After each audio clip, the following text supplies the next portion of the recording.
보통 이제 환자분들이 치과에 가장 많이 오게 되는 원인 자체가 치아가 이제 실이다, 특히 뭐 찬물에 실이다, 양치할 때 실이다, 뭐 이런 걸로 오시게 되거든요. 굉장히 높은 비율을 차지하는데 그만큼 원인이 어떻게 보면 되게 다양하다고 보시면 돼요. 가장 대표적으로는 이제 충치가 있을 거고, 충치를 제외하고는 좀 흔한 경우라고 하면은 보통 이제 치아가 파인 경우라고 보시면 되는데, 전문적인 용어로 치경부 마모증이라고 하거든요. 치경부라고 하는 건 이제 경추할 때 이 목 얘기하듯이 치아의 목 부분이 이렇게 잇몸이랑 이렇게 접해 있는 이 부분을 치경부라고 하거든요. 근데 그게 이제 마모가 돼서 떨어져 나간다는 얘기인데, 쉽게 생각하면 양치할 때 이렇게 옆으로 하시는 경우 있잖아요. 오랜 세월에 걸쳐서 계속 양치를 이렇게 하다 보면 거기가 조금씩 깎여 나가게 되거든요. 그러니까 이렇게 씹는다고 하면은 이 옆면이 이렇게 닳게 되는 거죠. 그러면서 파이게 되면은 쐐기형으로 푹 들어가게 되고, 그쪽에서 이제 안쪽의 신경이랑 가까워지면서 치아가 굉장히 시린 증상이 나타나게 돼요. 가장 대표적인 거는 치경부 마모증이 뭐 1순위로서 먼저 볼 수가 있을 거고요. 좀 자연스럽게 나이가 들어감에 따라서 오랫동안 이제 치아를 쓰게 되면은 씹는 힘이 계속 가해지다 보니 치아가 좀 닳게 되거든요. 그러니까 이거는 이제 역시 마모에 의한 건데, 치아 옆면이 이렇게 뭐 양치해서 마모되는 건 아니고, 이제 씹으면서 조금씩 치아가 깎여 나가는 거죠. 이제 뭐 이렇게 돼도 치아가 되게 팽팽해지면서 맨질맨질해지면서 좀 시린 경우가 나타나게 돼요.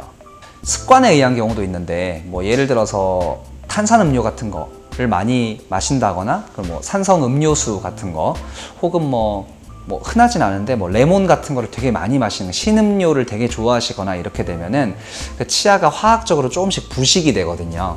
치아가 용해가 된다고 보시면 돼요. 가장 바깥쪽에 가장 단단한 부분인 그 범낭질이라고 하는 치아의 가장 외측 부분이 있는데, 그게 깎여 나가게 되면 그만큼 이제 자극을 되게 잘 느끼게 돼요. 그래서 찬 거에 되게 시린 증상이 나타나게 되는 경우도 있고, 그 외로는 또 잇몸이 안 좋아져서 치아가 이렇게 뼈에 딱 붙어 있고, 그 다음에 잇몸이 딱 감싸고 있어야 되는데, 치아가 이제 염증이 생기거나 하면은 이제 잇몸뼈가 조금 이렇게 내려가게 되거든요. 그러면은 이제 잇몸뼈가 내려가면서 이제 쉽게 얘기하면 이불에 이렇게 덮여 있던 치아 뿌리가 외부로 노출이 된다고 생각하시면 돼요. 뿌리가. 그러면서 또 시리게 되는 경우도 있게 되는 거죠. 그리고 스케일링 하고 나서 좀 시린 경우도 있어요. 그러니까 치석이 이렇게 치아에 붙어 있다가 일시적으로 이렇게 치석을 떨어뜨리고 나면 역시 마찬가지로 이렇게 뭔가 이렇게 옷을 입고 있다가 벗는 효과가 되니까 치아 이제 뿌리 부분이 이렇게 밖으로 노출이 되게 되면서 일시적으로 시리게 되는 경우도 있어요. 문제가 되는 경우는 아니고 좀 시간 지나면 회복이 되는, 괜찮아지는 거라고 보시면 될 것 같아요. 그리고 이를 꽉 무는 습관이 있는 경우에, 이렇게 밤에 주무실 때 이렇게 이를 간다거나 꽉 무는 습관이 있는 분들 있잖아요. 이렇게 꽉 물고 있으면 치아가 그만큼 자극이 되거든요. 그런 것 때문에 시린 경우도 있어요. 혹은 그런 걸로 인해서 치아의 실금 같은 거, 크랙이라고 하거든요. 금가게 되면서 이렇게 씹을 때도 시큰거리고, 혹은 찬물 들어갔을 때 되게 시리고, 그런 증상도 같이 나타날 수가 있는 거고요.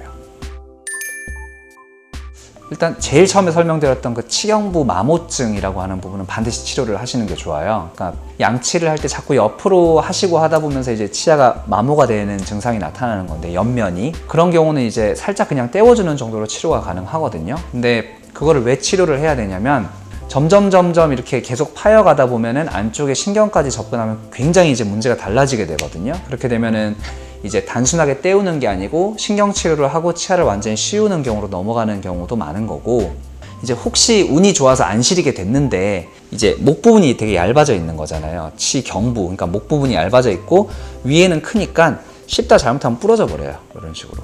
그런 것 때문에 이제 꼭 떼어주시는 게 좋은 상황이 되는 거죠. 그거가 가장 대표적이고, 뭐 잇몸이 안 좋아서 시린 경우 같은 경우도 그래도 꼭 치료를 해주시는 게 좋아요. 근데 뭐 예를 들어서 일시적으로 뭔가 이렇게 꽉 무는 습관이라든지 이런 것 때문에 시큰거리는 경우 같은 경우는 시간 지나도 거의 회복되는 경우가 많은데, 이제 병적으로 나쁜 습관이나 이런 것 때문에 이제 망가진 경우는 대체적으로 치료를 해야 된다고 생각하시면 돼요. 그러니까는 결론적으로 치료를 해야 되는 경우가 있고 치료가 필요 없는 경우가 있는데, 환자분이 느끼시는 증상은 사실 거의 비슷하거든요. 그냥 찬물에 시리다, 이거밖에 없는데, 이제 거기서 치료가 필요한 경우, 필요 없는 경우 되게 많이 나뉘고, 원인도 달라지기 때문에 아무래도 치과 와서 확인해 보신 다음에 결정하시는 게 맞지 않나 싶습니다.